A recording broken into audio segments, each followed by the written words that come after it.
Prions.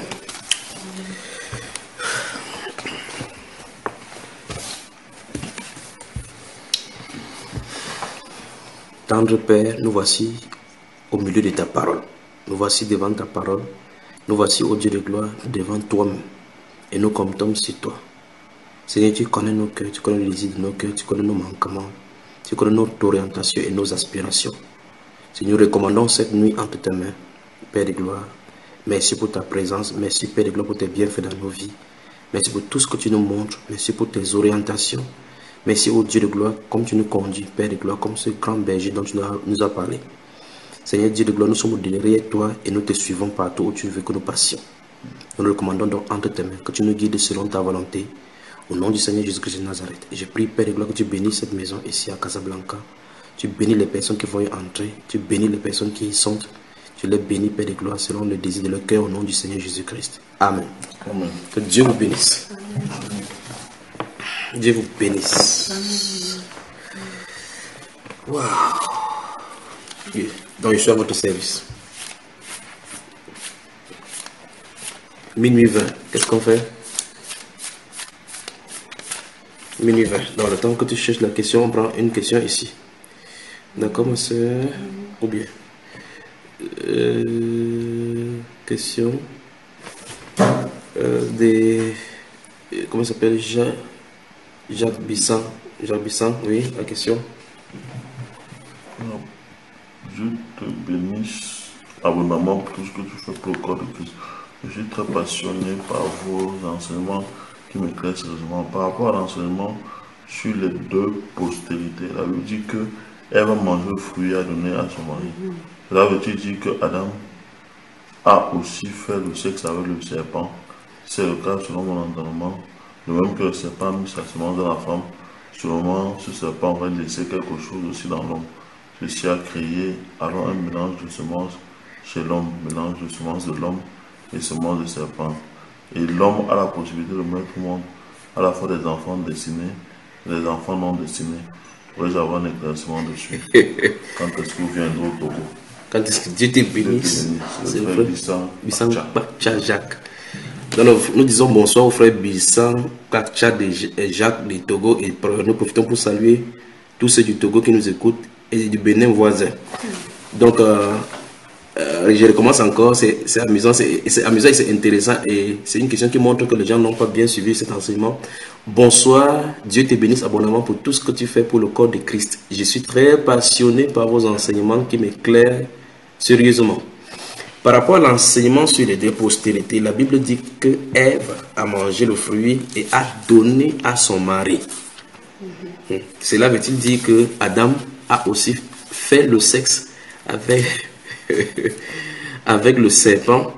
Si c'est le cas, selon mon entendement, de même que le serpent a mis sa semence dans la femme, sûrement ce serpent aurait laissé quelque chose aussi dans l'homme. Ceci a créé alors un mélange de semences chez l'homme, entre parenthèses, mélange de semences de l'homme et semences de serpent. Et l'homme a la possibilité de mettre au monde à la fois des destinés et des enfants non destinés. Pourrais-je avoir un éclaircissement là-dessus? Alors nous allons donner l'éclaircissement. Quand est-ce que nous allons? Alors déjà, le mélange des semences n'est pas homogène. Donc deux groupes de spermatozoïdes. Si on mélange des spermatozoïdes, même au laboratoire, le mélange n'est pas homogène. Ça ne peut pas être homogène. Ça peut être homogène sur le plan de la texture, de la couleur, mais ça ne peut pas être homogène parce que chaque semence porte sa propre espèce, quel qu'en soit le cas. Donc il n'est pas fait état de cela. Donc on va dire, il y a deux préoccupations ici. Par rapport à l'enseignement des deux, sur les deux possibles, la Bible dit que Ève a mangé le fruit et a donné à son mari. Voyons déjà ça dans la Bible, dans Genèse chapitre 3. Et il a bien situé cela que c'est Ève qui a donné à son mari. C'est ça le vrai problème. Ève a donné à son mari. Nous sommes au verset, je crois, verset 6. Oui, du chapitre 3 de Genèse. La femme vit que l'arbre était bon à manger et agréable à la vue, et qu'il était précieux pour ouvrir l'intelligence.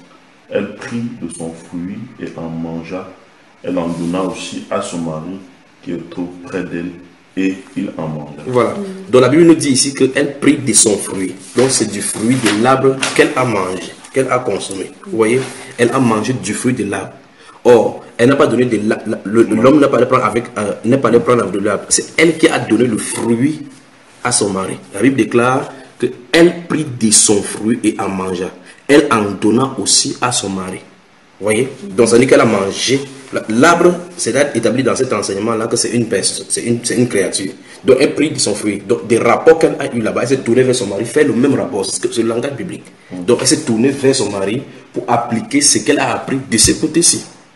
Elle prit de son fruit, en mangeant, en donnant à son mari. Donc, le frère dit, par rapport à l'enseignement sur les deux postérités, la Bible dit que Ève a mangé le fruit et a donné à son mari. Donc, c'est Ève qui a donné le fruit à son mari. Le mari n'est pas allé communier avec l'arbre. C'est la femme qui a donné le fruit à l'homme. Cela veut dire que Adam a aussi fait le sexe avec le serpent? Non. Donc, le serpent n'a pas eu interaction avec Adam.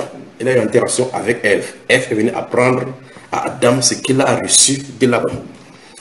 Alors, on va dans son hypothèse. Il dit si c'est le cas, si le serpent a fait le sexe avec Adam, c'est que Adam c'est le premier homosexuel ou bien zoophilie. Ils ont commencé le premier zoophilie avec.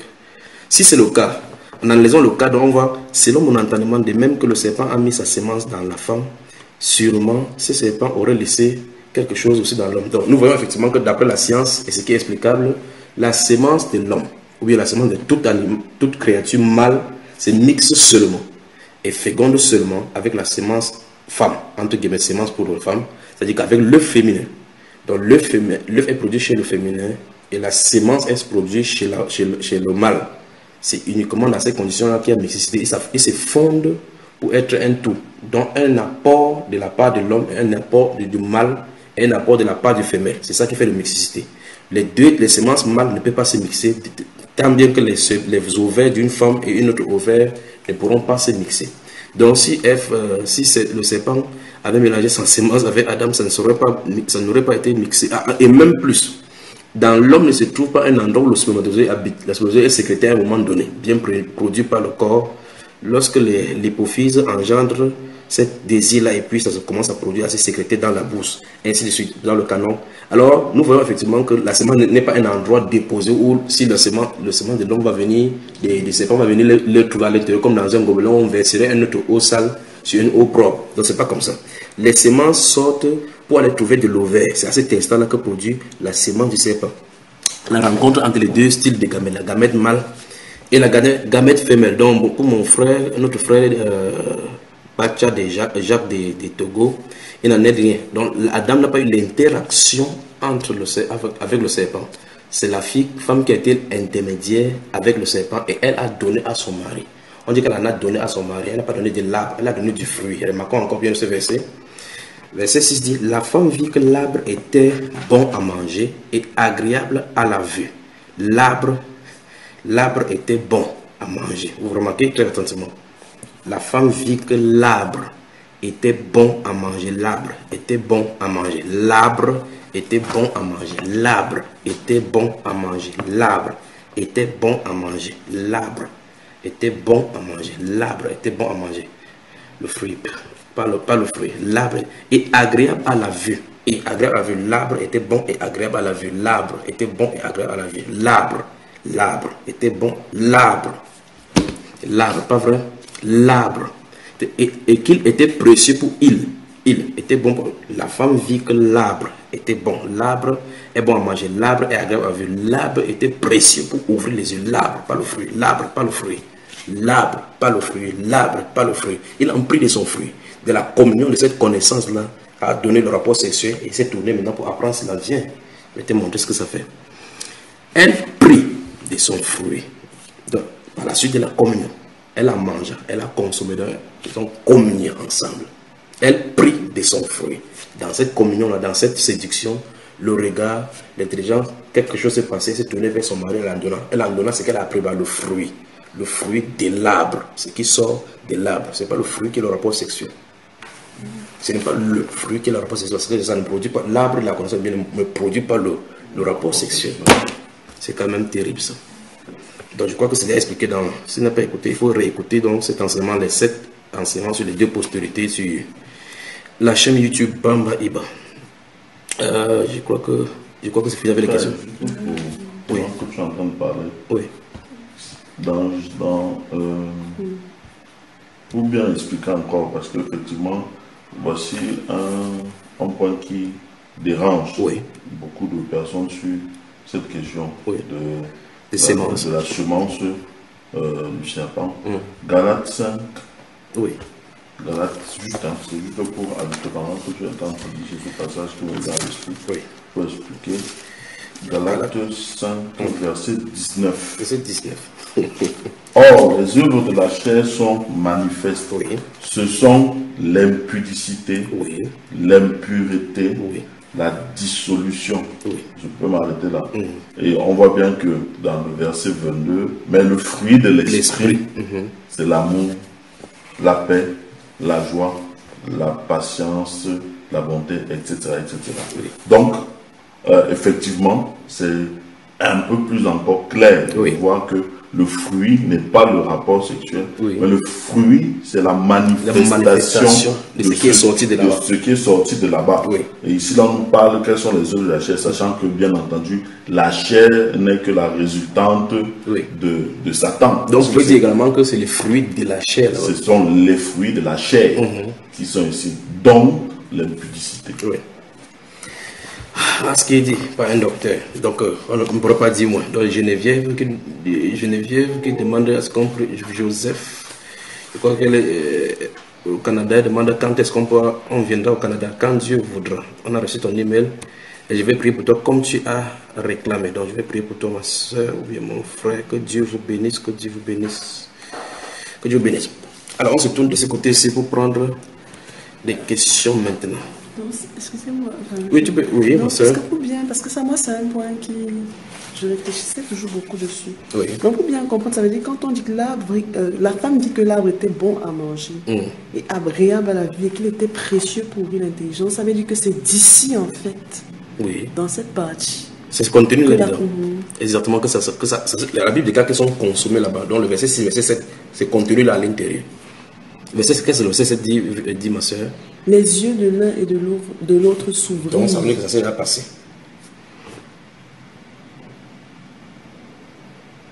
C'est dangereux, n'est-ce pas? Donc, le verset 6 et le verset 7 nous montrent clairement ce qui s'est passé. Les yeux de l'un et de l'autre s'ouvrirent. Remarquons très bien que Adam n'a parlé sur l'arbre. Pourtant, on a dit que c'est l'arbre qui était bon, qui était agréable à la vie et pour ouvrir la connaissance. Mais c'est sa femme qui en a donné de son fruit, du fruit de l'arbre. C'est qu'elle a pris, comme quelqu'un pourra aller dans l'impudicité. Et il goûte le fruit de la chair, il vient, comme je crois que dans des jeunes filles dans les collèges font cette expérience, des jeunes garçons. Pour quelqu'un qui n'a pas connu de femme, on dit tu es un poule mouillé, parce que tu ne connais pas ce que c'est. Et on vient le tromper comme ça par la même chose qu'elle fait, la personne tombe dans le piège du péché. Vous voyez cela, n'est-ce pas? Donc ce qu'on a pris ici, on en donne ici pour que la personne puisse pratiquer. C'est terrible, c'est terrible. Il faut être aveugle pour ne pas voir cela. Et autre chose, c'est qu'il faut aussi qu'on admette que ce n'est pas évident. Parce que pas comprendre le langage de Dieu, c'est bizarre. Mais en regardant cela, depuis le verset, chapitre 2, verset 16, on voit la chose venir. Parce que l'homme ne peut pas commettre le péché étant dans l'esprit. Vous voyez, on l'a mis dans la chair, il a commis le péché. Voilà. Et voilà pourquoi le Fils a dû naître exactement de la même façon pour venir nous racheter de la malédiction qui était attachée au péché. Oui. Bon, vraiment, moi, c'est bien la question que le frère pose. Genèse 2,16, oui. Comment expliquer vraiment, quand le Seigneur dit dans Genèse 2,16, l'Éternel Dieu donna cet ordre à l'homme. Oui. Tu pourras manger de tous les arbres du jardin. Oui. Mais tu ne mangeras pas l'arbre de la connaissance du bien et du mal. Bonne question. Car le jour où tu en mangeras, tu en mourras. Et effectivement, le jour où il est mangé, il est mort. Nous sommes d'accord. Comment ça? C'est que quand le Seigneur dit que tu pourras manger de tous les arbres du jardin, c'est la question ça peut prêter à confusion. Non, en fait, la question, les gens se le posent. Donc, ça veut dire que l'homme pourrait avoir un rapport sexuel avec le sort. Non, c'est pas ce que la Bible en dit. C'est ça le vrai problème. On dit, suivez très attentivement. La Bible dit, verset 16, l'Éternel donna cet ordre à l'homme. Tu pourras manger de tous les arbres du jardin, mais tu ne mangeras pas de l'arbre de la connaissance du bien et du mal. Le problème, c'est l'arbre de la connaissance du bien et du mal. Et le deuxième problème ici, c'est de manger. Et le troisième problème, c'est que, où est la femme? Parce que l'une des choses que les gens prennent, c'est pour dire, c'est que, où est-elle la femme que Dieu a d'abord donné? Et en fait, la grande question, c'est justement que Dieu a donné cet ordre-là à l'homme. La femme n'était pas là. Parce qu'on va au verset 18 maintenant, que Dieu va faire tomber l'homme maintenant, il va lui faire un arbre semblable. Mais ce qu'ils ne savent pas, c'est que au chapitre 1, verset 26 et 27, lisons d'abord avant d'avancer. Chapitre 1, verset 26 et 27. Il croit qu'il y a des gens qui souhaiteraient que Frère Junior annule cet enseignement. Que non, Frère Junior annule seulement et juste cet enseignement. Mais c'est que si j'annule cela, on ferme toute la Bible. N'est-ce pas? Oui, chapitre 1, verset 26 et 27. Puis Dieu dit, faisons l'homme à notre image, selon notre ressemblance, qu'il domine sur les poissons de la mer, sur les oiseaux du ciel, sur le bétail, sur toute la terre et sur tous les reptiles qui rampent sur la terre. Dieu créa l'homme à son image. Il le créa à l'image de Dieu. Il créa l'homme et la femme. Verset 28. Dieu les dit. Non. Dieu les bénit, pardon, et Dieu leur dit, soyez féconds. Donc, vous voyez effectivement que les deux sont là à la création. Parce que à partir du chapitre 2 de Genèse, on explique une autre phase de ces choses-là. Au chapitre 2, il est question de l'homme animal. Parce qu'au chapitre 1, il est question de la création spirituelle ici, de l'homme esprit qui est lié avec l'homme. Donc le corps esprit, parce qu'on dit, ce n'est pas le corps physique de l'homme qui est l'image de Dieu. L'image de Dieu ne peut pas périr. Il dit, Dieu créa l'homme à son image. Parce qu'il a d'abord dit, voici ma volonté, créons l'homme à notre image. Il le créa à l'image de Dieu, il créa l'homme et la femme. Donc l'homme et la femme ont été créés le même jour, au même moment. Au même instant. C'est pour cela que l'ordre de gouverner doit leur être donné, a été donné aux deux au même moment. Mais lorsque l'homme va faire, Dieu va faire l'homme. C'est autre chose. Parce que nous allons au chapitre 2 maintenant. Verset 18. Allons-y. L'Éternel Dieu dit, il n'est pas bon que l'homme soit seul. Oui. Je lui ferai une aide semblable à lui. Oui. L'Éternel Dieu forma de la terre tous les animaux des champs Oui. et tous les oiseaux du ciel. Et il les fit venir vers l'homme pour voir comment il les appellerait. Oui. Et afin que tout être vivant portât le nom que lui donnerait l'homme. Oui. Et l'homme donna des noms à tout le bétail, aux oiseaux du ciel et à tous les animaux des champs. Mais pour l'homme, il ne trouva point d'aide semblable à lui. Alors, où est la femme? Ça, c'est un problème. Allons au verset 7 d'abord. Verset 7 du chapitre 2. L'Éternel Dieu forma l'homme de la poussière de la terre. Il souffla dans ses narines un souffle de vie et l'homme devint un être vivant. C'est cet homme-là qui marchait dans le jardin et qui donnait le nom aux animaux. Puis après avoir donné le nom aux animaux, pour l'homme, il ne trouvait pas d'être semblable à lui. Nous sommes d'accord? Et par contre, ça suppose que pendant que Adam était en train de faire cette œuvre de nomination, il y avait absence d'Ève. Nous sommes d'accord? Mais voici donc l'homme qui est en train de marcher physiquement dans le jardin. Mais pourtant, on a dit au chapitre 1 que Dieu les a créés. Il créa l'homme et la femme. Dans ce cas, où se trouve la femme? Elle se trouve où? Non, il faut que cette question soit répondue. Où est-ce que, pendant qu'Adam marche, la femme se trouve où? Bon, de toute façon, après avoir créé, est-ce que Dieu a encore créé la femme une deuxième fois? Non. Comment il a fait? Il a formé. Formé comment? En sortant de la côte de l'homme. Donc ça dit qu'on peut fabriquer un homme à partir d'un os. Il a formé l'endroit. Donc on dit que Dieu a créé l'homme et la femme. Donc il a fait sortir la femme qui était à l'intérieur de lui. Exactement comme Christ était en église, comme l'église était en Christ, quand Christ était marché en Galilée. L'église n'est sortie nulle part du ciel tombé comme ça ou quoi que ce soit tombé. On est sorti de l'intérieur. Tu comprends? Voilà. Alors donc au verset 7 du chapitre 2, Dieu fait l'homme, faisons l'homme. Il fit l'homme avec. Alors qu'au chapitre 1, verset 26, verset 7, créons l'homme. C'est deux mots clairement différents. Parce que l'homme a été fait, l'homme du chapitre 2 a été fait à partir de la terre. C'est pour ça que quand il va dire cet homme-ci, de la poussière, tu as été tiré, tu retourneras à la poussière. Tu vas retourner à la poussière, tu as été fait de la poussière. Or, l'homme du chapitre 1, verset 7 n'est pas créé à partir de la poussière. Il dit et la chose s'accomplit. D'accord? Alors maintenant, c'est là, sur cette base-là, on commence à avancer. Donc, au chapitre 7, on crée l'homme, on fait l'homme à son image. Et la femme, l'homme, donc, à cet instant où il se trouve, est en même temps homme-femme. Nous sommes d'accord? Oui. J'espère qu'on se comprend, il n'y a pas de problème là-bas. Non, on se comprend. Voilà. Alors, verset 16, donc, relisons le verset 16 maintenant. L'Éternel, je donna cet ordre à l'homme. Tu pourras manger de tous les arbres du jardin. À qui donc Dieu s'adresse? À l'homme qui avait la femme en Mais c'est terrible, c'est normal. Maintenant, regarde, allons au chapitre 3. Lisons le verset 1 et le verset 2. Le serpent était le plus rusé de tous les animaux des champs que l'Éternel Dieu avait fait. Oui. Il dit à la femme, Dieu a-t-il réellement dit, vous ne mangerez pas de tous les arbres du jardin? La femme répondit au serpent, nous mangeons du fruit des arbres du jardin, mais quant au fruit de l'arbre qui est au milieu du jardin, Dieu a dit, vous n'en mangerez point et vous n'y toucherez point. Il veut qu'on s'arrête d'abord là-bas. Remarque bien ce que Adam, ce que Ève s'est dit. Si tu regardes comparativement à ce que Dieu a cité dans le chapitre 16. Et Dieu a dit au verset 16, il dit tu. Ève dit vous. Qu'est-ce que tu en dis? Là, on pourrait dire que ça s'est étendu sur beaucoup d'années. Et Ève, Adam Dieu a dû lui donner les instructions par rapport à ce que Dieu, les interdits que Dieu a donné dans le jardin. Mais Dieu a dit, pour ce qui est de l'arbre de la connaissance du bien et du mal, Dieu a dit vous. Donc ça veut dire qu'il a dit, et si Dieu a dit que vous, en parlant de elle et de Ève, de Adam. Pourtant, quand nous avons le verset 16, Dieu a dit, tu mangeras de tous les arbres du jardin, mais quand l'arbre du fruit de la connaissance du bien, tu n'en mangeras ça. Donc Dieu utilisait le singulier là-bas, mais en parlant, il parlait du pluriel. Parce que Dieu a dit, quand il parlait à l'homme, il s'adressait à l'homme et à la femme. Donc c'est d'abord réglé du fait que l'ordre était donné aux deux, avant d'avancer sur la question dans la profondeur. Il faut d'abord qu'on admette que l'ordre, quand Dieu donnait l'ordre, Ève était bien présente, mais non physiquement comme Adam. Nous sommes d'accord? Là, si on est d'accord, nous pouvons avancer. Voilà. Maintenant, avançons dans les profondeurs. Lorsque la Bible déclare dans Genèse chapitre 2, verset 16, que l'homme donna cet ordre Dieu donna cet ordre à l'homme, que tu pourras manger de tous les arbres du jardin, mais sauf cet ordre arbre. Ça veut donc dire que l'homme pourra avoir donc à commettre le rapport sexuel avec le jardin. Que non, ce n'est pas des rapports sexuels que Dieu en a de parler ici. Ça veut dire qu'on a dit Adam pourrait avoir les rapports sexuels avec d'autres arbres, mais sans avoir avec cet autre arbre. Ça n'a pas de sens. C'est pour ça qu'on arrive donc au niveau du mot manger.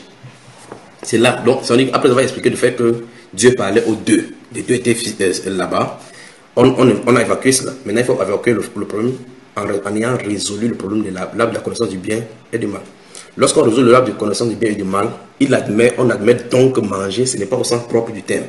Si ce n'est pas au sens propre du terme, il faut donc comprendre ce que Dieu a dit. Maintenant, dans le livre d'Ézéchiel au chapitre 31 et chapitre 32, je vais citer pourquoi on avance, c'est écrit là-bas. Ou bien, je crois que c'est mieux qu'on y va, pour qu'on lise là. Ézéchiel, le prophète, que Dieu vous bénisse vraiment. Commencez à me toucher comme ça mon corps. On y va. Chapitre...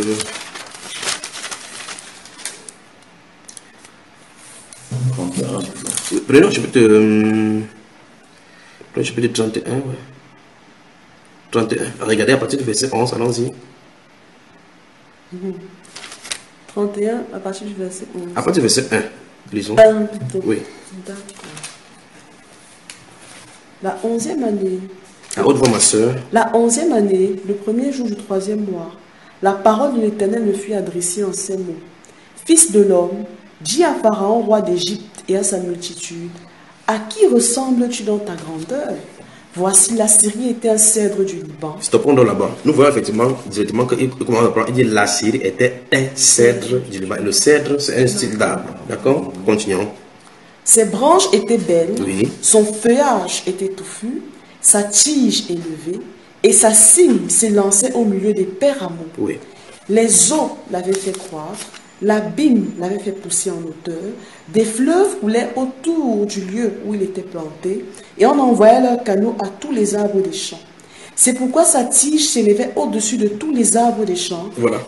D'abord, avant de commencer, nous comprenons que c'est un langage prophétique qu'il a d'utiliser. C'est pour signifier quelque chose. Mais là, il a de prendre les arbres, le champ, les eaux, et ainsi de suite. Mais il ne parle pas, il ne s'adresse pas aux eaux, encore moins à l'arbre, mais il s'adresse à un roi du pays, à un pays particulièrement. Donc, en usant le langage prophétique, allons-y. Verset 5. C'est pourquoi sa tige s'élevait au-dessus de tous les arbres des champs, ses branches avaient multiplié, ses rameaux s'étendaient par l'abondance des eaux qu'il avait fait pousser. Tous les oiseaux du ciel nichaient dans ses branches, toutes les bêtes des champs faisaient leurs petits sous ses rameaux, et de nombreuses nations habitaient toutes à son ombre. Il était beau par sa grandeur, par l'étendue de ses branches, car ses racines plongeaient dans des eaux abondantes. Les cèdres du jardin de Dieu ne le surpassaient point. Les cypresses n'égalaient point ses branches. Les plantes n'étaient point comme ses rameaux. Aucun arbre du jardin de Dieu ne lui était comparable. Vous avez entendu ça? Là, nous nous trouvons à plus de 3000 ans après le jardin. Et puis ici, le Saint-Esprit a de raconter par Ézéchiel en donnant, c'est quand même terrible, en parlant de la Syrie qui venait d'être fondée parce qu'au temps des jardins d'Éden ne se trouvait pas la Syrie. Il dit, aucun arbre du jardin des dieux ne lui était comparable en beauté. Et nous savons très attentivement qu'il n'est pas en train de parler de l'arbre physique ici. Nous sommes d'accord? Continuons la lecture. Je l'avais embelli par la multitude de ses branches, Oui. et tous les arbres d'Éden dans le jardin de Dieu lui portaient envie. On peut donc s'arrêter ici et communier encore avec le chapitre 2 de Genèse. Dieu dit, cet arbre-ci, aucun arbre Lui était comparable. du jardin lui était comparable. Il dit donc, par la suite, il dit en ricochet que tous les autres arbres du jardin lui portaient quoi? Envie. Alors, ça veut donc dire que cet arbre, ce qui était particulier, était comblé de beauté dont les autres ne lui étaient pas comparables. On ne parle de parler d'un arbre physique. Et par conséquent, les autres aussi ne sont pas les arbres physiques. Après avoir compris ça, nous allons encore rentrer dans la Genèse. Continuons la lecture déjà. Verset 10. C'est pourquoi ainsi parle le Seigneur l'Éternel, parce qu'il avait une tige élevée, parce qu'il lançait sa cime au milieu des pères rameaux, Oui. et que son cœur était fier de sa hauteur. Vous entendez ça? Finalement, l'arbre a un cœur. Ésaïe 14, verset 12 dit que tes voilà tombé du ciel, as brillant, fils de l'aurore. Toi le vainqueur, tu disais en ton cœur. Vous voyez, Dieu a extériorisé ici l'orgueil qu'il avait dans son cœur. Pas sa grandeur, pas sa domination. On dit sa cime s'élançait. Donc il avait l'étendue de la domination. Sa domination couvrait sur une multitude. Donc il avait une grande partie de la prééminence et la domination sur les sujets du royaume. Et par conséquent, à cause de ça, il s'en est orgueillé. Et c'est que le prophète Ézéchiel parle avec un langage simple, clair, en citant la personne. C'est ce que Ézéchiel a dit ici. C'est quand même terrible. Ah, c'est merveilleux cela. Il dit, et que son cœur était fier de sa hauteur. Continuons. Je l'ai livré entre les mains du héros des nations. Du héros des nations. Vous avez vu cela? On l'a livré. Et vous regardez, voilà la prophétie de Genèse chapitre 3, verset 15 qui s'accomplit ici. On dit clairement que quand il a fait cela, il a livré entre les mains des héros des nations. Il dit que c'est la possession d'avant qui va te briser le talon. C'est ça qui est écrit là. On parle du Seigneur Jésus. On parle du Seigneur Jésus là-bas. C'est ça. Somme chapitre 2 dit de lui clairement que c'est lui qui va briser les nations avec des vains effets. Continuons. Excuse-moi, frère, je suis. Que Dieu te bénisse, ma soeur. C'est vous qui me voulez me bouger avec les questions. Ou me bouger comme ça, je suis obligé d'entrer dans les prophètes. Non, il faut À mes frères là. approfondir. Allons-y. Je l'ai livré entre les mains du héros des nations, qui le traitera selon sa méchanceté. Je l'ai chassé. C'est exactement ce qu'Ésaïe 14, 12 dit. Je l'ai chassé. Et voilà tombé d'Israël. Vous voyez? Maintenant, il dit, à cause, et qui le traitera, il dit, Jésus, enfin, le héros des nations, gardons le nom, le héros des nations doit le traiter selon la méchanceté de son cœur. L'arbre n'a pas un cœur méchant. Il n'y a pas donc nous sommes d'accord déjà qu'ici il ne s'agit pas d'un arbre physique.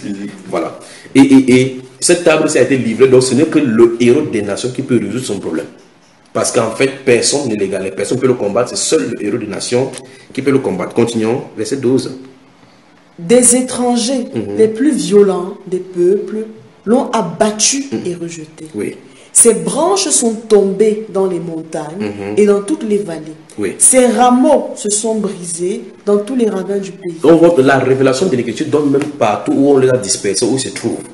Donc dans tous les zones où ils se trouvent, l'étendue des dénominations. Continuons, c'est même pas le moment de parler. On va venir juste lorsqu'on va parler d'Apocalypse 12, où il y a la guerre qu'il y a eu dans le ciel et que Michael et puis il fut expulsé. On va voir la partie qui est accomplie, la partie qui n'est pas encore accomplie. Continuons.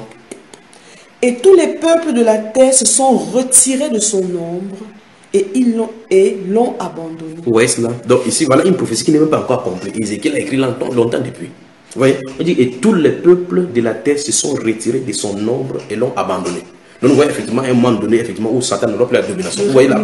On parle du millénium. Absolument. Nous allons à Ézéchiel dans Apocalypse 20. On voit clairement qu'on va l'attraper. On va l'enchaîner. Et il ne sera plus là pour aller séduire les nations. Continuons. Est-ce que mon frère, je note? Oui, c'est ça. Voilà. Nous sommes dans le verset 13 maintenant. Sur ces débris sont venus se poser tous les oiseaux du ciel. Oui, maintenant, on parle maintenant sur ces débris. Regardez attentivement. On dit sur ces débris. Donc, les restes qu'il a entraînés. sont venus se positionner les oiseaux du ciel. Là, l'oiseau maintenant c'est quoi au juste? Donc vous voyez les catégories des anges déchus qui ont fait alliance désormais avec lui, qui ont pris son côté. Avançons là ma soeur. Oui, c'est merveilleux. Et toutes les bêtes des champs ont fait leur gîte parmi ces rameaux. C'est donc pour cela que ça pose problème pour ceux qui parcourent dans les délivrances. Comment un être humain peut avoir en lui l'esprit de Python? Ça se trouve dans la Bible. Comment? Est-ce que le Python a est-ce que le Python a cette capacité à entrer lui-même? Les animaux sont les animaux. Et les animaux que nous avons dans le champ, l'homme est censé dominer sur ces animaux. Je pose la question. Pourquoi dans nos royaumes, on a peur de ceux qui ont le tigre? J'espère que vous comprenez la question. Nous avons dans notre famille quelqu'un qui dit, on dit de nos chefs que nos chefs sont totem, c'est le tigre. D'autres de son totem, c'est le singe, le léopard et autres. Et ouais, effectivement, les chefs, on met les écailles ou bien les peaux des totems pour faire leur couronne, et ainsi de suite. Ainsi de suite. Et là, on les voit, on voit qu'ils sont plus puissants. Alors qu'en réalité, ils sont devenus plus bas que la classe animale. En fait, c'est cela. Alors la question c'est, comment se fait-il que, parce qu'on dit ici que sur ces débris, verset 13, sur ces débris sont venus se poser tous les oiseaux du ciel et tous les bêtes des champs ont fait leur gîte parmi ces rameaux, dans sa descendance. Dans sa descendance, tous les démons se trouvent là-bas. Je crois que vous allez... Bon, de toute façon, on a dit assez de temps. Maintenant, je dis, comment l'esprit des serpents peut habiter dans un homme, dans la Bible, dans chapitre 5, on voit l'apôtre Paul qui chasse cet esprit de Python.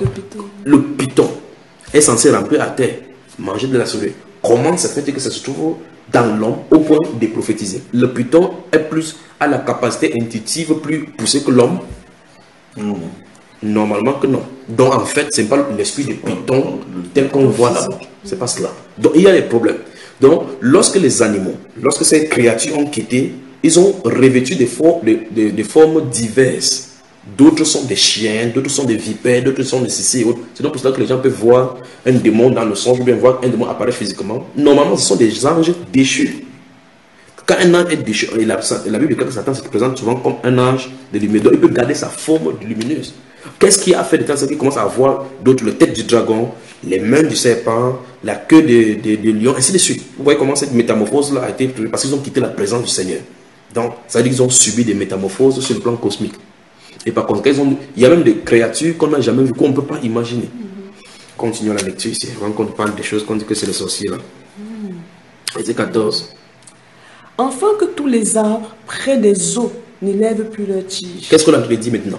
Afin que tous les arbres près des eaux n'élèvent plus leurs tiges. Ça veut dire que désormais, bon, en admettant encore, jusqu'ici, je ne suis pas encore allé vers cet arbre-là, en admettant que ceux qui étaient semblables à ces genres d'arbres-ci, que ça chute, cette chose-ci, cette région, on a rabaissé à cause de sa beauté. C'était le chapitre 28, il parle qu'il a fait avec sa beauté, là, à cause de sa beauté, ça s'est corrompu.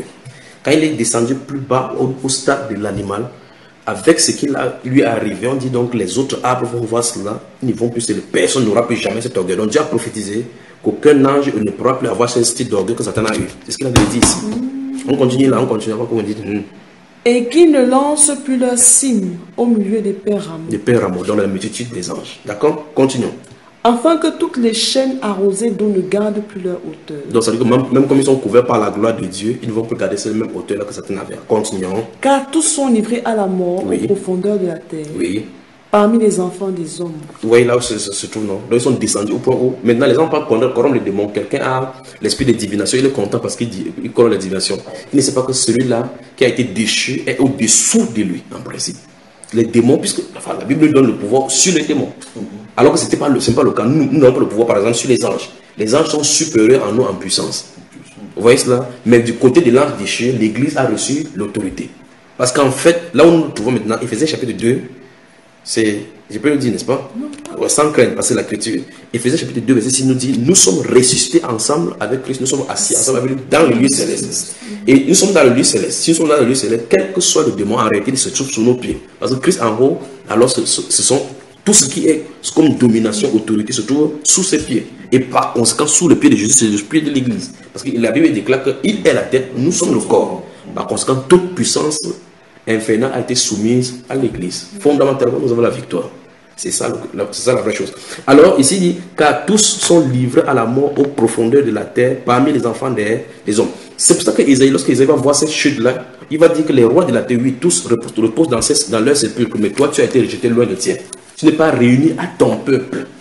Vous voyez? Parce que dans l'Ancien Testament, quand les gens meuraient, on dit, il fut réuni à son peuple. On dit, même pas à son commerce, il a trahi même son propre peuple. Donc les gens qui avaient rallié sa cause, les anges qui avaient rallié sa cause, il les a même trahis, parce qu'il était menteur. C'est pas quelqu'un avec qui il fait confiance. Continuons ici. Ainsi parle le Seigneur l'Éternel. Oui. Le jour où il est descendu dans le séjour des morts, Et nous voyons que ce verset n'est pas encore accompli. Oui. Continuons. j'ai répandu le deuil, j'ai couvert l'abîme à cause de lui. Vous voyez très exactement qu'on a parlé de lui maintenant ici. Ce n'est plus l'arbre. On dit, donc ça veut dire que l'arbre dont on parle, c'est quelqu'un. On parle de lui. Continuons. Et j'ai retenu, Et j'en ai retenu les fleuves. Oui. Les grandes eaux ont été arrêtées. Oui. J'ai rendu le Liban triste à cause de lui. Oui. Et tous les arbres des champs ont été desséchés. Oui. Par le bruit de sa chute, Maintenant, j'ai fait trembler. on va observer cette tête ici maintenant. On dit verset 16. Par le bruit. Par le bruit de sa chute, j'ai fait trembler les nations. Oui. Quand je l'ai précipité dans le séjour des morts, Oui. avec ceux qui descendent dans la fosse, Oui. tous les arbres d'Éden ont été consolés dans les profondeurs de la terre. Ça pose problème. Continuez, finis le verset déjà avant qu'on parle. Les plus beaux et les meilleurs du Liban, tous arrosés par les eaux. Ça pose problème. Comment se fait-il que le jardin d'Éden se situe depuis la Genèse? Longtemps après, les Juifs vont en captivité, sortent, désobéissent à Dieu, les Moïse, les autres prophètes viennent et meurent. Ézéchiel continue à parler du jardin d'Éden. Et il parle comme s'il était dit par le bruit de sa chute. Puis il dit ce verset 16, la partie C, il dit tous les arbres d'Éden ont été consolés. Alors, c'est vrai, s'il n'y a pas ce passage, c'est le Saint-Esprit qui a révélé ici à Ézéchiel ce qui s'est passé dans le jardin, puis en le projetant dans le futur par rapport à cela. Donc, il a vu tous les événements que l'apôtre Jean a vus, ce que Daniel a vu, ce que Ésaïe a vu, ce que Jérémie a vu concernant cet être-là. Amen. Alors, il dit tous les arbres, c'est ça, dès qu'on va finir, si on va rentrer dans Genèse chapitre 2, donc il était question. Tous les arbres d'Éden ont été consolés. Il dit, dans les profondeurs de la terre, les plus beaux et les meilleurs du jardin, tous arrosés par les eaux. Alors la question maintenant c'est, quels sont ces arbres qui ont été consolés? Donc, cette personne s'est vantée de sa beauté, de sa grandeur au milieu des jardins. Et les autres arbres, d'autres lui portaient envie. Et quand il a chuté, il a amené certaines branches avec lui. C'était ceux qui s'est nichés sur lui. Ceux qui étaient sous sa domination, il les a entraînés. Mais les autres ont été consolés. Enfin, son orgueil est terminé ici. Un peu comme un chef d'État qui sera sur place et il donne l'autorité à quelqu'un. Je crois qu'au Cameroun, il fut un temps, il y avait un monsieur qu'on appelait Jean Fauchivé, Jean Fauchivé, qui régnait en maître de fer. Quand il est mort, même les pasteurs ont dû dire qu'il était un bon homme, mais ils savaient très bien que sur sa tombe, il ne faut pas dire les choses comme ça, parce que tout le monde savait de façon unanime qu'au moins, on dit du bien sur la mort de quelqu'un, mais celui-ci, il ne faut pas dire du bien, de mon façon, parce qu'il régnait en maître de fer. Je prends cet exemple seulement pour montrer comment, avec le règne de terreur qui terrorisait les gens avaient la cible sur lui, au point où, s'il chute, les gens se réjouissent. C'est ce qu'on a dit ici. Pourquoi on dit dans les profondeurs de la terre? J'arrive maintenant, continuons. Verset 17. Eux aussi sont descendus avec lui dans le séjour des morts. Tu as vu cela? Continuons. Vers ceux qui ont péri par l'épée. Oui. Ils étaient son bras. Oui. Et ils habitaient à son ombre parmi les nations. Oui, ça. Donc, ça veut dire que ça. La dernière fois, dans un enseignements, nous parlions des catégories de chaque nation qui est organisée selon les princes, les autorités, autres là-bas. Ils ont la catégorie sur le plan spirituel. Ils sont descendus maintenant pour régner parmi les nations avec lui. Quand le Seigneur Jésus-Christ dit que le prince de ce monde-ci arrive, il est le prince du monde, mais il ne peut pas régner seul. Il a des gens, des organisations qui doivent lui rendre compte parce qu'il n'est pas omniscient comme le Seigneur. Il est obligé donc d'avoir des agents de renseignement, des proches collaborateurs. Il y a même des démons même qui peuvent même supprimer d'autres démons, de lui faire rencontrer Lucifer, de demander l'urgence contre lui. Donc, tous les démons ne peuvent pas le rencontrer parce que c'est un prince. Ce n'est pas toutes les catégories qui le rencontrent. C'est pas ce que je me fais comprendre. Continuons vers verset 18. À qui ressembles-tu ainsi en gloire et en grandeur parmi les arbres d'Éden? La question est posée. À qui ressembles-tu? À qui ressembles-tu ainsi en gloire et en grandeur parmi les arbres d'Éden? Maintenant, le verset continue. Tu seras précipité avec les arbres d'Éden dans les profondeurs de la terre. Quoi que ici, à partir de là, c'est clair encore. Une fois de plus. Tu seras. On dit qu'il a été précipité. Donc il y a des prophéties qui sont accomplies, d'autres qui ne sont pas accomplies. Tu seras précipité parce que là où il est jeté là, celui de mort, ce n'est pas encore accompli. Nous voyons également ça dans Ésaïe 14, à partir du verset 12 jusqu'au verset 22, où il parle de ces choses. Maintenant, tu seras précipité avec les arbres d'Éden. Donc, à moins que quelqu'un vraiment soit un malhonnête spirituel, on sait exactement comment on parle ici de Lucifer. Si c'est de Lucifer qu'on parle, alors on a de raconter là les choses qui sont passées dans le jardin. Donc, dans le jardin, il y a des interactions qui sont passées dans le jardin. Et Dieu merci, on n'a pas seulement dit jardin, on a dit jardin d'Éden. Jardin d'Éden. Alors, ça veut dire que des choses sont passées. Souvenons-nous que Dieu a chassé l'homme du jardin. Écoutez très attentivement. Écoutez très attentivement. À l'issue de la contestation et des règlements de compte qu'il y a eu dans Genèse chapitre 3, Dieu va chasser l'homme du jardin avec sa femme, n'est-ce pas? Pour le mettre hors du jardin. Et puis dans ce jardin-là, un gardien a été mis maintenant désormais pour fermer l'arbre de chemin. Donc le chemin a été fermé. Dieu ne peut pas fermer ce jardin avec l'ennemi à l'intérieur.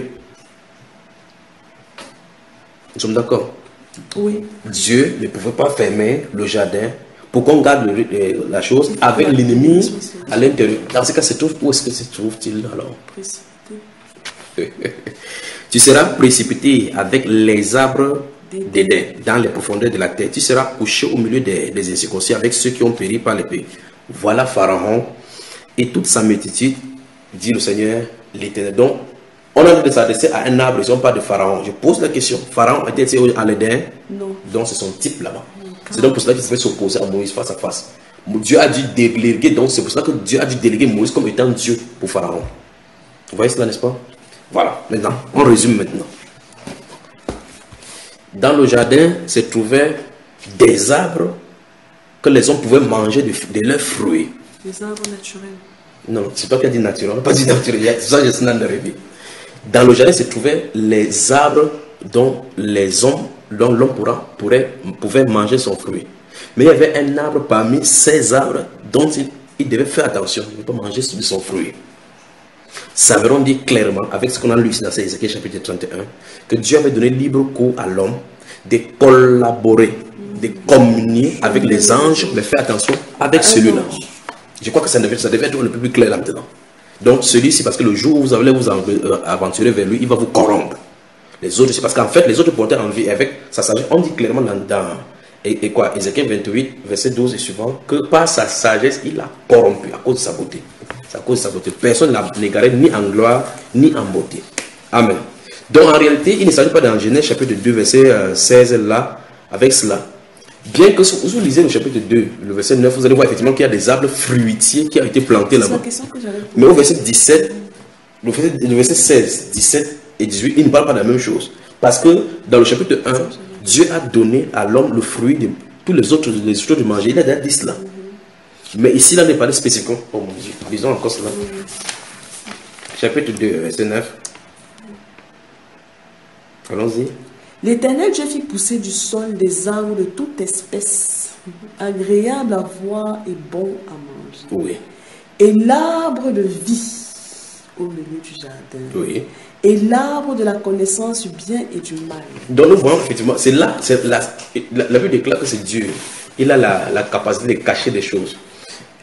En fait, si vous lisez, nous lisons depuis le début, nous allons voir effectivement comment il a parlé de ces arbres. On va y rentrer là tout à l'heure. Après, lorsqu'il a engagé maintenant dans le domaine des paraboles, il met d'abord l'arbre physique. Il dit qu'il fait pousser du milieu du sol tous les autres arbres agréables à manger. Et bon, après il dit, et l'arbre de vie au milieu du jardin. Vous savez que l'arbre de vie ne peut pas avoir poussé. Exactement. Donc il a sa main, on a seulement dit que c'est au milieu du jardin.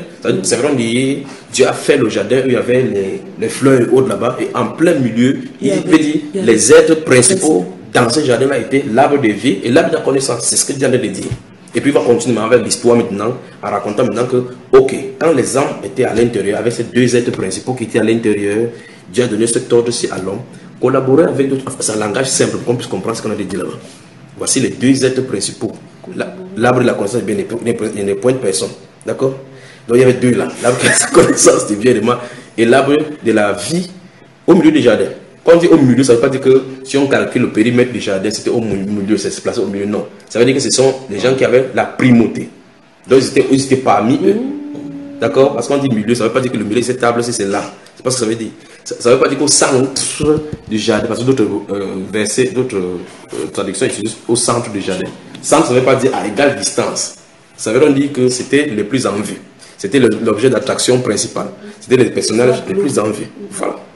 Et donc Dieu donc dit, lorsque vous allez vous communier, en fait, le verset même, chapitre 3, dit que quand Dieu a parcouru le jardin, vous remarquez bien comment on dit que quand sa voix parcouru au soir, ça veut dire que lorsque Dieu faisait le recensement, ils sont cachés derrière les arbres. Ils pensaient que la sainteté des anges pouvait les couvrir. Ils cherchaient justement ces anges-là maintenant pour collaborer, pour qu'ils puissent les couvrir. Ils ont dit ça ne se passe pas comme ça. Ce n'est pas derrière un arbre, un manguier qu'Adam a laissé cacher pour tendre la tête comme ça, comme on penserait dans un film d'action. Qu'il a laissé cacher derrière le manguier en tendant la tête que j'ai vu que tu veux dire. Il croyait effectivement, enfin, il savait que la gloire l'avait quitté. Il savait qu'il a été privé de la gloire. Et il croyait qu'en se mixant au milieu des anges, Dieu ne pourra pas savoir parce que la gloire des anges pouvait le quitter. Ça ne se passe pas comme ça. Il ne peut pas se couvrir comme ça. C'est pour ça qu'il n'y a pas d'ange intercesseur pour nous. Il faut qu'il y ait un rédempteur. Amen. Alors, donc, on est voilà, ma soeur. Donc, chapitre 1, verset 28. Regardons encore, chapitre 1, verset 28 ici. Et chapitre 20, on en a lu ça aujourd'hui. Regardons le verset 29. Dieu dit, voici je vous donne toute herbe portant de la semence, qui est à la surface de toute la terre, et tout arbre ayant en lui du fruit d'arbre et portant de la semence, ce sera bon. Donc Dieu avait dit, c'est pour dire effectivement que Dieu avait dit ça, donc là, il n'y a pas ambiguïté sur ce style-là. Dieu avait dit que vous allez manger. Mais ici, quand il veut introduire ce qui va cacher, il remet encore. Dieu fit pousser, on dit au verset 9, l'Éternel fit pousser du sol les arbres de toute espèce. On avait dit ça au verset 29 ici. Et là, il dit, maintenant, et l'arbre de Dieu, là, il commence à cacher. Là, il commence à cacher. Et l'arbre de la connaissance du bien et du milieu du jardin, et l'arbre de vie au milieu du jardin. Puis Dieu donna l'ordre à cet homme. Parce que si vous lisez cela, si on lit à cet homme, s'il n'y a pas ce verset, c'est caché de cette façon-ci, vous pourrez facilement découvrir. C'est comme je n'ai pas de problème à ce siècle-ci. Mais Dieu merci qu'il est caché comme ça pour qu'il y ait des concassements. Alors, remarquons très attentivement encore, on dit ici, verset 15, l'Éternel prit l'homme et le plaça dans le jardin pour le cultiver et pour le garder. Vous voyez cela? Garder, que veut dire garder?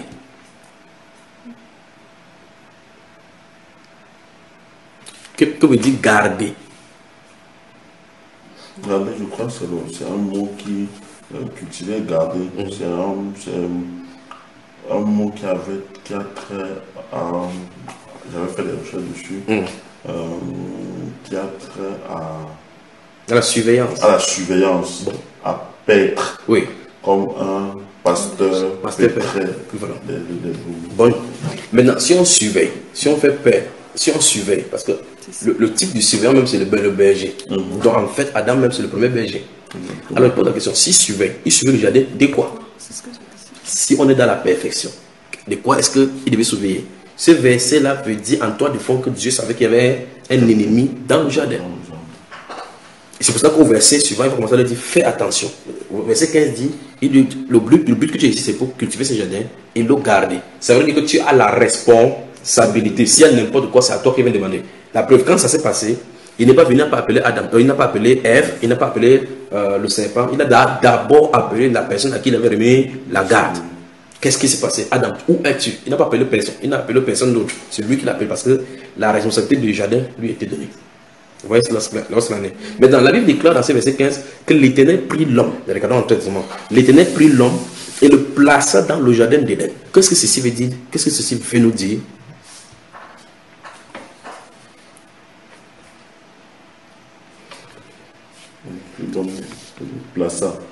Donc, ça veut dire que l'emplacement où l'homme se trouvait et le jardin était différent.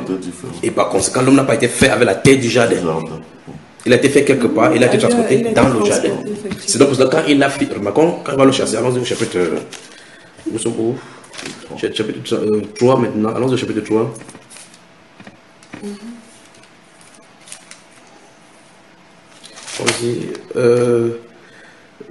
Verset 17, lisons verset 17 du suivant.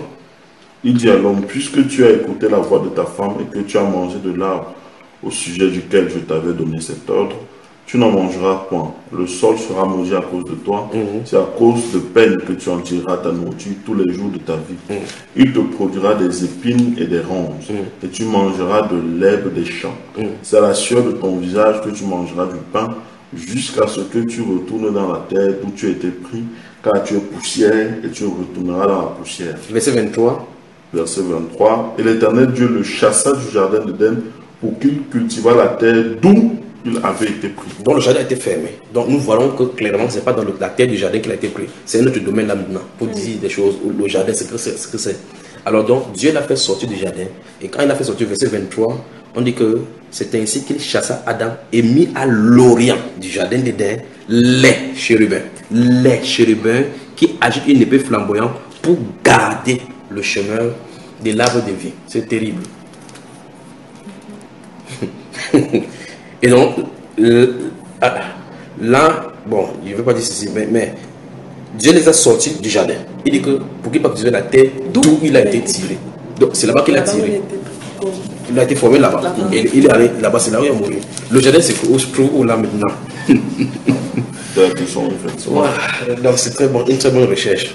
Bon, donc en résumé, dans le jardin, si on manifeste là physiquement, parce qu'il y a, c'est en même temps, c'était un lieu de mixicité entre le spirituel et le naturel. C'était la question que vous avez dit, quelle était la dimension du jardin? Voilà. C'était quelle dimension? Parce que nous savons que par exemple les anges ne peuvent, s'ils sont là de manière permanente, ils ne peuvent pas survivre. Ils ne peuvent pas survivre ils sont sur la terre. Mais à ce temps-ci, nous voyons effectivement clairement qu'ils étaient ensemble. Il y avait la communion entre eux parce que l'homme n'avait pas l'état déchu que nous avons aujourd'hui. Et par conséquent, cet état hors de gloire. Parce que nous revêtions la gloire de Dieu.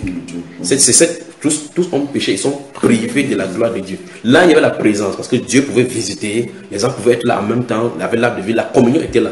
Mais au milieu de cette communion-là se trouvait un imparfait. Quelqu'un, un assoiffé du pouvoir. Donc, ça a créé la zizanie comme ça. Le jardin, c'est un autre sujet. On va y en arriver. Donc, en résumé, donc, se trouvait donc la réunion entre ce qu'on a voulu faire par la suite, c'est que le Seigneur est venu pour qu'on nous refassions. Le corps physique et spirituel étaient mixés au même lieu. C'est-à-dire, il y avait le naturel. Le naturel et le spirituel dans un même lieu. Parce que la communion était parfaite avec le Créateur. Il pouvait être avec ses créatures sans que ça ne dérange quoi que ce soit. Ça dit qu'il y avait deux dimensions. Les deux dimensions étaient bien mixées. Les deux dimensions étaient bien mixées. Et là maintenant, ça nous pose un problème. On dit qu'on a mis les chérubins. Un seul chérubin est suffisant pour détruire toute la terre. Un seul. Enfin, c'est un qui est acheté, vous savez, les anges avec les tiers. C'est un qui est acheté. Dans la catégorie, il n'y a pas deux. C'est un seul. Parce que c'est la classe élevée. Un seul est suffisant pour détruire la terre. Mais la Bible déclare dans ce verset 24, Genèse chapitre 3, c'est ainsi qu'il chassa Adam et il mit à l'orient du jardin d'Éden les chérubins, sans me donner le nom, les chérubins. Pourquoi? Qui agitent une épée flamboyante pour garder le chemin de l'arbre de vie. Donc ils sont comme ça depuis. De quoi est-ce qu'il est question? Du temps qu'il parlait, je ne sais pas dans quel enseignement il parlait, en disant que le ciel est en plusieurs niveaux, et pour passer quelque part là, pour y arriver, les gens vont te demander droit de passage. Exactement, le droit de passage, comme on a des gardes frontières, des gardes forestiers, ainsi de suite, des douaniers, pour passer de ces côtés, si on te demande un passeport, le visa qui te permet de passer. C'est comme ça là-bas. Je n'ai pas le temps de parler de ces choses. On va y revenir quand on va parler des jardins et tous ces attributs. Le jardin a été découvert là-bas, tu parles. Donc, c'est simple alors, frère. Oui. Ça veut dire que le jardin étant parfait, où il y avait cette perfection, c'est le ciel de Dieu qui était mixé effectivement avec la terre. Et que à partir du moment où il y a eu cette rébellion de la part de Lucifer qui a entraîné maintenant la chute de l'homme et que Lucifer était expulsé avec l'homme, ça a été fermé par le truc. Et qu'il fallait, c'est là où je comprends mieux le verset de Hébreu qui dit que par son sang, il est monté pour traverser ce tabernacle. Disons quelque chose, il va lire sans commenter, il va lire et on va rire ensemble. 2 Corinthiens.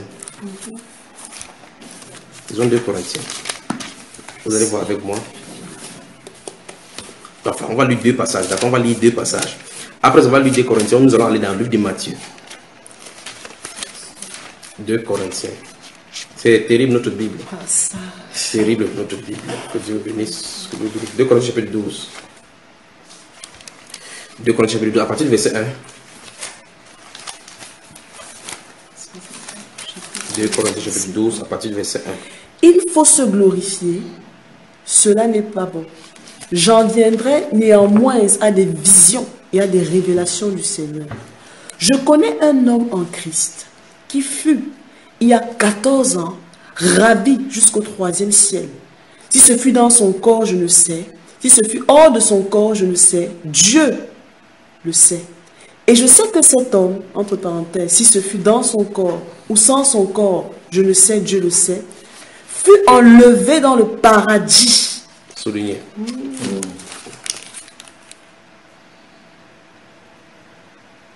Oui.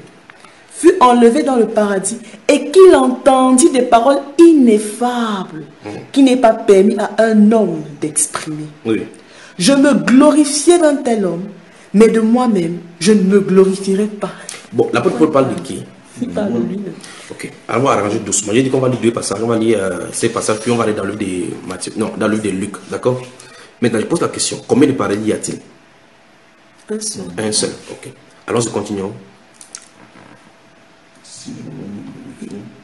Si je voulais me glorifier, je ne serais pas un insensé, car je dirais la vérité. Arrêtons-nous là-bas. Je vais encore lire. Verset 3, verset 1 et 2. Il faut se glorifier. Enfin, il voulait dire, sur le livre du chapitre 10, ce qui est arrivé. Et par rapport aux apôtres qui se vantaient de leur ministère. Et il veut le dire en langage simple que ce n'est pas parce que je ne parle pas qu'il n'y a pas de sujet de glorification. Il y a des choses que si elle dit, ça va m'élever à un moment donné. Je ne voulais pas me le faire. C'est pour ça qu'il a commencé à prendre des tournures. Il dit, je connais un homme. Et que dans la phrase, on sait exactement qu'il s'agit de lui. Il dit, cela n'est pas bon. J'en viendrai néanmoins à des visions, à des révélations du Seigneur. Remarquez, il a utilisé 2 terminologies différentes. Vision et révélation. Ça, c'est un autre paire de manches maintenant. Je connais un homme en Christ. Cet homme-là se trouve en Christ. Qui fut, il y a 14 ans,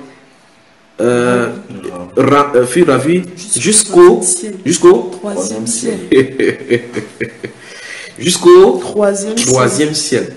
Si ce fut dans son corps, je ne sais. Si ce fut hors de son corps, je ne sais. Dieu le sait. Alors maintenant, l'apôtre Paul vient nous donner un renseignement. C'est que dans cette dimension, c'était tellement réel au point il ne savait plus si c'était physiquement, donc il était conscient. N'est-ce pas? Tout à fait. Ça, ce sont des choses qu'il fallait qu'on enseigne à l'église pour que les gens aient c'était blasphémé. Ah non, non, non, la voie du ciel n'est plus ouverte. On ne peut pas aller là-bas sans mourir. Voilà quelqu'un qui y est allé. Il se pose la question jusqu'à ce qu'il est physiquement là-bas, il prêche avec le Saint-Esprit. Il est dans l'ambiguïté pour savoir si c'est encore dans le ciel, si c'était avec son corps qu'il était parti ou c'était hors de son corps parce qu'il ne comprend pas comment ça lui est arrivé. C'est terrible ces choses-ci. Maintenant il dit, et je sais que cet homme, si ce fut dans son corps ou sans son corps, je ne sais, Dieu le sait. Donc ça veut dire que ici là, c'est Dieu qui a expliqué le jour là que Paul, en fait tu es venu physiquement ou bien tu es venu avec ton corps parce que c'était tellement réel. Ça l'a dépassé. Alors maintenant il dit, fut enlevé dans le paradis. Ces 2 passages, les versets 2 et le verset 3, viennent de nous dire clairement que le paradis se situe au 3e ciel. Nous sommes d'accord? Nous sommes d'accord? Tout à fait. Le verset 2 et le verset 3 viennent de nous dire que le paradis, c'est le 3e ciel. Donc le 3e ciel, c'est le paradis. Ok. Maintenant, on nous dit de l'autre côté là-bas, il est mis à l'orient du jardin. Donc il y a une porte pour entrer. C'est clair, frère. Oh, attendez, j'arrive. Maintenant, il dit, fut enlevé dans le paradis et qu'il entendit des paroles ineffables qui n'est pas permis à un homme d'exprimer. Il y a de quoi se réjouir maintenant, n'est-ce pas? Il me semble vraiment bien maintenant.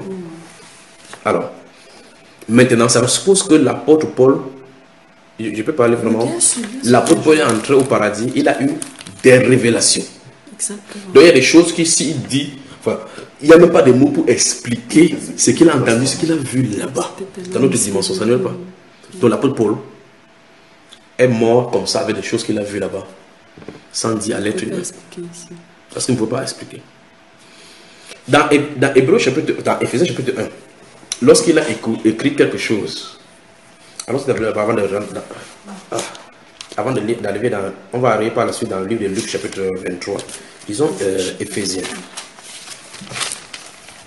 Le livre d'Éphésiens. Wow. Chapitre 3. Je vais lire à partir du verset 1.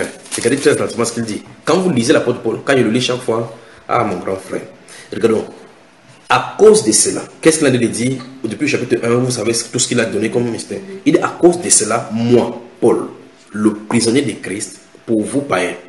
Il dit, si du moins vous avez appris quelle est la dispensation de la grâce qui m'a été accordée pour vous. Si vous pouvez saisir, c'est que je suis pour vous. Puis il dit, c'est par révélation que j'ai eu connaissance du mystère sur lequel je viens de décrire en peu de mots. Donc, ce qu'il a dit du chapitre 1 jusqu'au chapitre 2, il dit si peu de mots, alors que ça concasse les gens de parler pendant des siècles. Suivez attentivement. En les lisant, vous pouvez vous représenter l'intelligence que j'ai du mystère de Christ. Pas étonnant que les musulmans, pour descendre la vie chrétienne, ont d'abord intérêt à descendre l'apôtre Paul, parce que sa révélation dérange. C'est pour ça que les musulmans disent à juste titre que le vrai fondateur du christianisme, c'est l'apôtre Paul.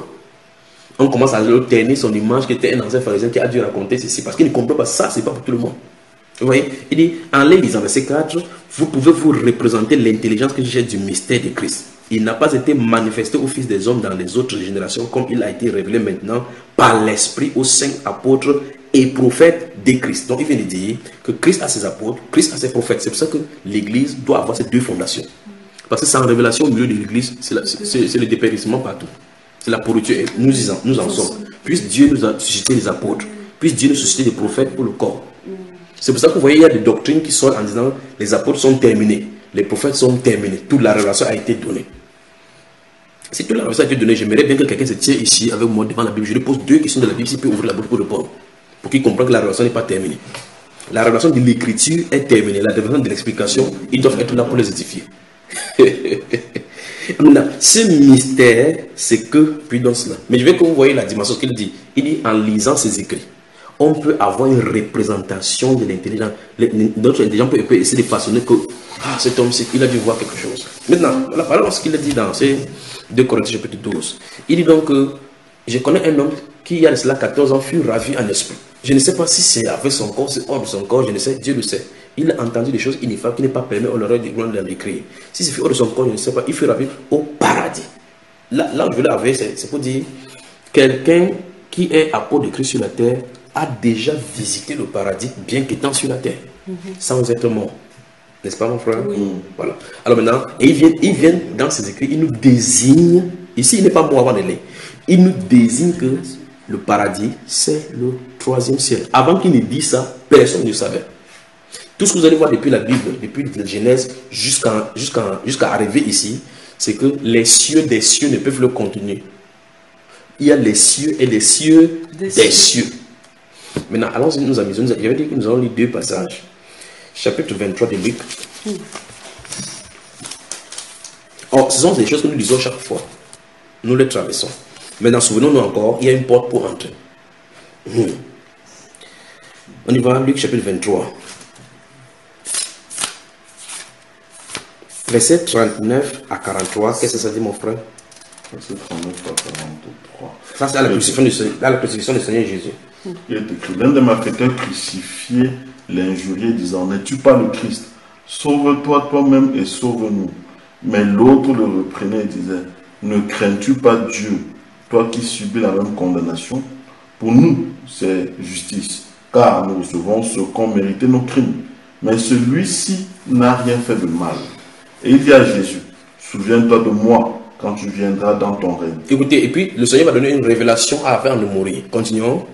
Jésus lui répondit, je te le dis en vérité, aujourd'hui tu seras avec moi dans le paradis. Donc, quand ce monsieur meurt après, parce que la Bible déclare Jésus est mort avant lui. Nous sommes d'accord? Tout à fait. Je peux dire des choses ici. Donc, la Bible déclare dans la suite de l'histoire de la crucifixion que comme le sabbat était proche, devait avoir arrivé, les Juifs se sont souvenus, enfin, ils sont obligés de faire, le corps ne doit pas rester le jour du sabbat. Ils se sont rendus compte qu'ils ont dû aller broyer leurs pieds et descendre de la croix donc pour qu'ils perdent leur sang autant au sol pour mourir. Ayant broyé le pied du premier, Enfin, ça veut dire qu'il était encore vivant. Puis du second, de l'autre côté, et ils sont venus pour Christ, vers Christ. Ils se sont rendus compte qu'il avait rendu l'esprit. Et quand il a rendu l'esprit, le soldat a pris le couteau, la lance, pour percer, ils ont percé la première vie, ça a sorti de l'eau et du sang. C'est encore notre problème, c'est l'eau et le sang. Il faut qu'on explique ceci. Maintenant, voyons donc qu'il était mort, il n'est pas nécessaire qu'on broie ses pieds. On le retire de la croix pour qu'ils soient entiers. Vous voyez? Donc, le Seigneur est mort avant ces deux-là. Par conséquent, comme on les a mis au sol pour qu'ils ne soient pas à la croix le jour du sabbat, ils vont perdre le sang là-bas, perdre le sang parce qu'à cause de la douleur dont ils ont souffert et puis la perte de sang et les douleurs, ils vont mourir. Quand ils vont mourir, quand ils vont fermer, ouvrir les yeux, où est-ce qu'ils se trouveront? Là où l'apôtre Paul était parti. N'est-ce pas, ma soeur? Alors, où se trouve l'arbre de vie? Alors que le chérubin avait plutôt fermé la porte. Pourquoi on ne va pas vers lui? Comment il a fait pour être à l'extérieur? Et il donne l'assurance qu'il peut faire entrer là-bas. Et il dit clairement, je te le dis en vérité, aujourd'hui tu seras avec moi au paradis. Voilà. Alors on a des problèmes théologiques. On en a des problèmes. On a des problèmes. Donc, par conséquent, si quelqu'un vient et dit que, ah non, si quelqu'un meurt maintenant, c'est terminé. Jésus, lui, il a dit quoi? C'est homme. Les prédicateurs disent aujourd'hui, non, on attend la résurrection. Quand on meurt comme ça, on attend la résurrection. Qui se trouve au paradis? Qui doit se trouver au paradis? Abraham, on a vu Abraham dans la Bible, est mort depuis longtemps. On a enterré ce sepulcre qu'il a donné ses derniers vœux avant de mourir. Mais Jésus vient nous dire que dans le sein d'Abraham, on voit comment Abraham le communique. On nous dit qu'il a, comment il a fait pour se trouver alors qu'on avait enterré en bas. Comment on peut expliquer cela? Amen. Dans le paradis, c'est au 3e ciel, n'est-ce pas? Et la première personne à entrer, c'est le bandit. Donc, la première personne qui a inauguré le paradis, c'est le bandit. N'est-ce pas merveilleux? L'apôtre, je suis sûr que quand l'apôtre Paul est parti, il a vu là-bas. Peut-être lui, on lui a dit que tu as vu le gars qui était à la croix. Tu as entendu que quelqu'un était à ma gauche, l'autre était à ma gauche. Le voici ici. Paul devait lui poser la question que comment il a fait pour entrer ici? Pierre va te dire ce qu'il a dit le jour là. Amen. Donc il a dit qu'aujourd'hui tu seras avec moi au paradis. Maintenant, les témoins de Dieu vont écrire en changeant les points. Je te le dis en vérité. 2 points. Tu vois, en changeant la ponctuation, ça montre que Dieu lui donne l'assurance qu'il sera au paradis. Parce qu'il veut dire, il met l'emphase sur aujourd'hui, qu'aujourd'hui il était dit. Pour dire aujourd'hui il était dit, tu seras au paradis. Alors que le verset veut dire, c'est aujourd'hui que tu seras. Lorsqu'il change les 2 points en mettant avant aujourd'hui, ça montre que non. Dieu a donné l'assurance qu'il te le dit aujourd'hui. Comme on pourrait dire, il te le jure. Aujourd'hui là, tu seras au paradis. En changeant les 2 points dans la traduction du monde nouveau, c'est ce que ça produit. Tout simplement pour dire que quand l'homme meurt, c'est la cessation. C'est pas comme ça. On ne peut pas s'en sortir comme ça. Jésus dit, c'est pour donner la certitude sûre que en fait, quand tu vas fermer les yeux là-bas, tu seras avec moi. Voilà. Donc, le paradis. Et ça, là, ça pose problème. Pendant 40 jours, le Seigneur qui va parcourir la terre. Il va aller au verset 100 et redescendre. Mais il dit, avec ces garçons-là, ils seront au paradis. Suivez attentivement. Suivez attentivement. Le Seigneur Jésus-Christ meurt avant ces garçons. Et il doit passer 3 jours et 3 nuits dans le ventre. Ah mon Dieu, vous pouvez me faire secouer la terre ici là. 3 jours et 3 nuits dans le ventre de la terre. Il doit être à l'intérieur. Ce garçon-là meurt quelques heures avant lui. N'est-ce pas? Quelques heures après lui, le Seigneur Jésus. Le Seigneur Jésus, lui, doit rester 3 jours dans le ventre.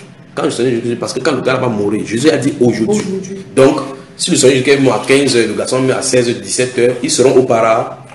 Mais Christ est censé être dans la tombe pendant 3 jours. Et la Bible déclare même qu'il est descendu même aux enfers pour vous parler de la Bible.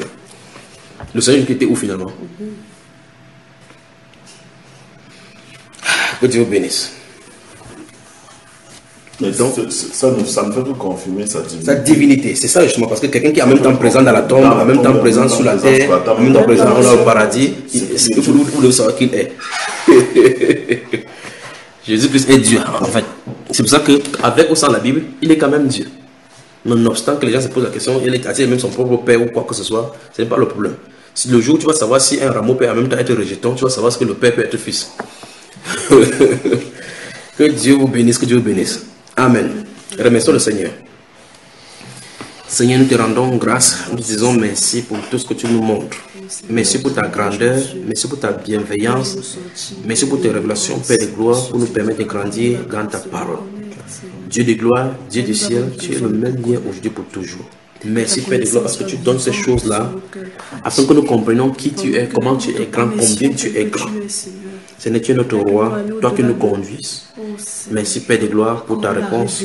Merci Père de gloire pour ton éclaircissement, que ton nom soit élevé au nom de Jésus. Amen.